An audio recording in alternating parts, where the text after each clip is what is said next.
নির্বাচন আসছে, কিন্তু সবাই কি অংশ নিতে পারবে? আন্তর্জাতিক অপরাধ ট্রাইব্যুনালে দণ্ডিতদের নির্বাচনে অংশগ্রহণ একেবারেই নিষেধ, এই বার্তা দিয়েছেন অ্যাটর্নি জেনারেল মোহাম্মদ আসাদুজ্জামান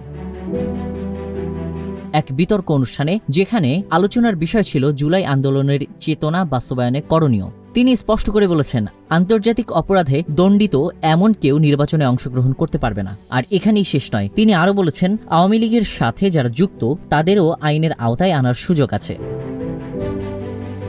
তার ভাষায়, রাজনৈতিক দ্বন্দ্ব থাকলেও মানবতাবিরোধী অপরাধে দল হিসেবেও বিচার সম্ভব। এবার আসা যাক আলোচিত মব জাস্টিস প্রসঙ্গে। অ্যাটর্নি জেনারেল এটিকে বিচার বিভাগের প্রতি অবিশ্বাস নয়, বরং গত 17 বছরের জমে থাকা ক্ষোভ হিসেবেই দেখছেন।